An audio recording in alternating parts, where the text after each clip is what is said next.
Hello buddy, it's vanburman here and welcome to the most complained things about RPG Maker MV since its release. And, well, just a bit of future proofing I suppose. This video is made less than a week after after the software has come out, so obviously it's all subject to change and most likely a lot of this stuff, and some of the stuff is already fixed as well by the way, which, or can be fixed, which I'm going to discuss with you.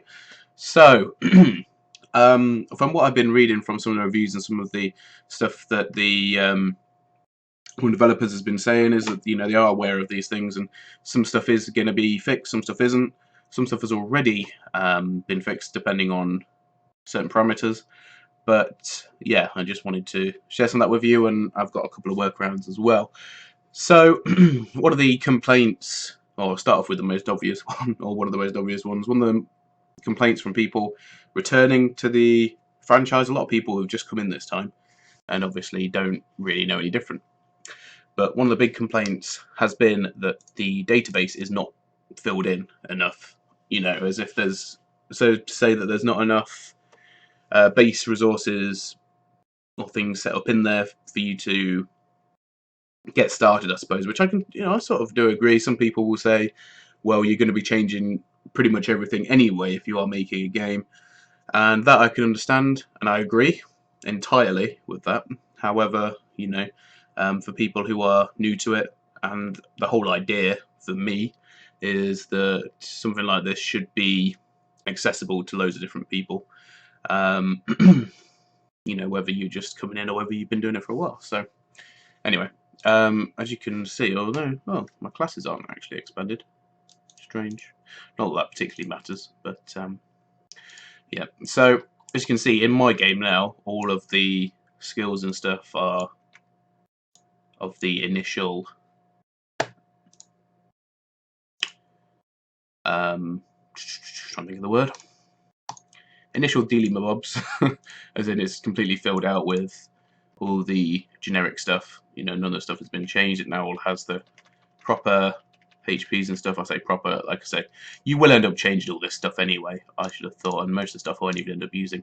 But it is nice to have it in, if nothing else, just for the different states and stuff. The fact that it's, actually in here to begin with, you use something to work off of. So that's all nice, and that can be done. Basically, the talk from the developer was that it's not translated into all of the 10 or 11 languages that they ship MV in for the European Russian release, I believe. So they do actually have it translated all into English, but they haven't got it translated into the other languages as of yet. Just some people complaining that the Japanese version has got all this stuff in that we don't. So I will find the link to the forum page with it on, and you can go in there and download the data, which hold on a sec, I'll show you. Where are we? Yeah, so it's in here under. You'll get a folder that says MV data. And then you want to copy all of this. You should do this in a fresh project, by the way. I lost a couple of my maps, so in a fresh project, and then copy it all in there and replace them all in a fresh project, something that you've not already worked on, and then that will populate them all in your game. So that's really good. So that one can be fixed. The other one is that there's no resource manager. Now, the developer said that that's come out because of the way that they've changed programming to it, which, yeah, sort of makes sense. Which obviously now means you have to put it in through the folders rather than through the resource manager. I really like the resource manager. I understand why a lot of people are a bit disgruntled by that. I think it, in a sense, because it takes you through an in-software system to import them, it's slightly unnecessary in that sense. However, for people that are casual or hobbyists to this sort of thing, they can then, it's a lot easier for them to understand and apply, whereas dragging it from into your actual game folders is, I'm trying to think of the correct word, but I suppose there's more problems to it that way. At least with the resource manager, you were very aware of what you were doing, making the transparent colours and everything. So I'm yet to see how that really will reflect in the game and how that will affect how obviously the tiles and stuff are done. But anyway, that's that's just the way. That's just what they've gone for. They're not going to be changing that. So that's one of the things that we're going to have to deal with. One of the other problems that people have mentioned is that there is no. That's not really let on. I've turned the sound off. It's that there is no exit button. You know, you can't get out of the game. Like, there's actually no way to get out of the game at all.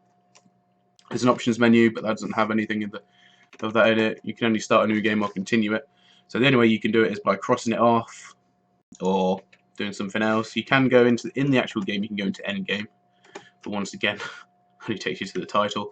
I believe, although I've not actually seen or used it, there is a plugin, which plugins I'll go on to later, that will add that into your in-game menu, like I just did then, that went back to the title, and that will add it to the start of the game. There's an option, so that's something that the community can fix quite easily.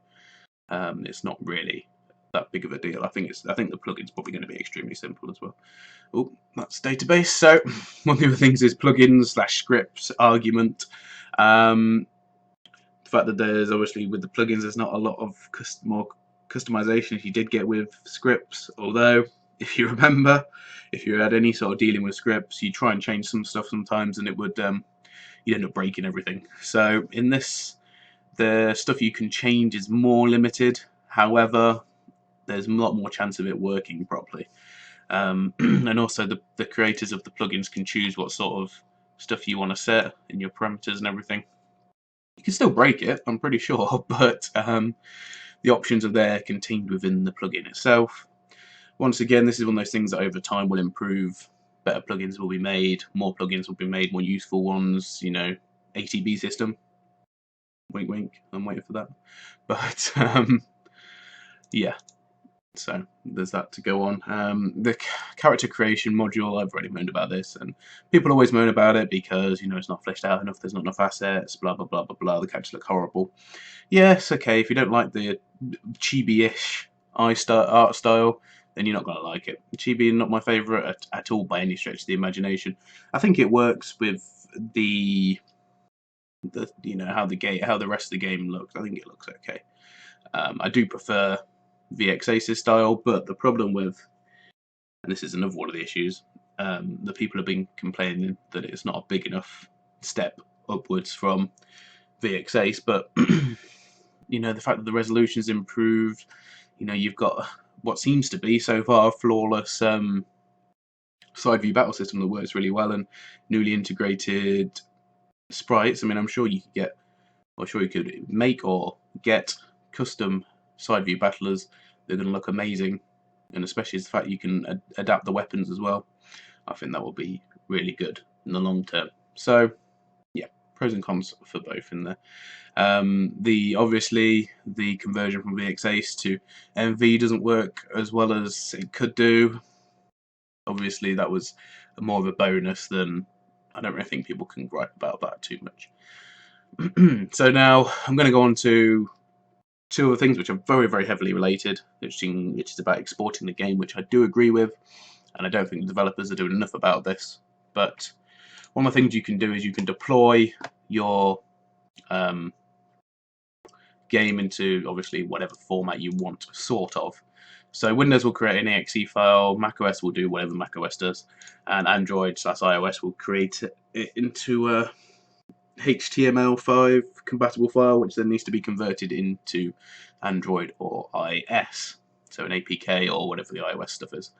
But as you can see, if I just click OK, although perhaps it's maybe not as, we'll do it for the Windows actually, because it's not quite. I don't think it's quite as pertinent for the Android one. But if I just click OK, that's it. Straight away, it starts making the file. There's no options to encrypt at all, any of it. So all your data is open to be abused and modified in any other way, you know, once you've made it, which I don't like. The developers have said you can go out there and there's plenty of third-party software to do it, but why isn't that integrated into the game? I mean, it seems absolutely ludicrous that it's not in there, and I don't really understand it, to be honest.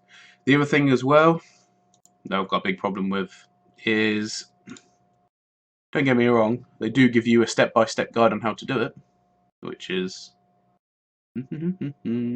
in here. Did I click on it? There we go. This tell you how to make an APK file. But why doesn't the game just turn it straight into an APK file? You know, so not really too sure how I feel about that. To be honest, I think really it should be they should have integrated MV with that. They've gone a step backwards in that sense, in my opinion. I know the APK thing was very big for some people. It's one of the big things for me. I was quite excited about that. But yeah, I really do think that they should have done it that way. Another thing I've noticed as well, and I've literally just noticed it then. I've not really thought about it too much. But if you think about the size of the screen or the dimension of the screen, it's not actually going to work, is it, with a phone? Because a phone is widescreen. So you would have to go in to the plugin manager, and there is a way to change the screen resolution to whatever you want. But surely you'd have to make that widescreen. You'd have to make that 720p. That's a thought. That is something worth thinking about. I'll have to think about myself, because yeah, surely it doesn't actually work. It's not going to work well with a mobile device if it's 4:3. Surely it should be 16:9. Just depends then on how the rest of the game gets stretched and everything else. So something worth thinking about anyway. So yeah, maybe they should have made it a standard definition widescreen or something along those lines to begin with, or give you the option of one, the two as a flick option. And anyway, so there's some of the biggest gripes people have had of MV. If you guys got any more you can think of, let me know. I'd really like to hear them. I don't think there's. I mean, there are some good things. I'm going to do a video on the good things I like about MV that's come through. But yeah, so they're the things to consider if you're going to buy it. A lot of people have said that VX Ace is probably one of the best RPG makers.